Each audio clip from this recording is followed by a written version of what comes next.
Amigos, uma das horas que eu acho mais bacana nesse processo da escrita, principalmente no livro Som das Teclas que eu estou fazendo agora, é quando a gente passa, né, desse material aqui, que é o caderninho, né, em que tem a primeira versão da história, já pensando no ritmo narrativo, e eu vou passar lá para cá.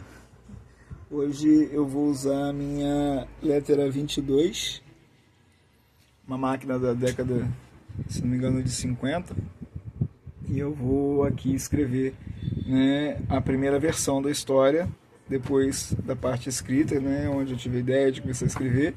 Agora eu vou começar a lapidar o texto, passar primeiro para a máquina, que vai fazer, porque, né, esse texto faz parte do projeto O Som das Teclas, que está quase terminado, né? Então, até mais. Agora eu vou trabalhar um pouquinho. Aquele abraço, pessoal.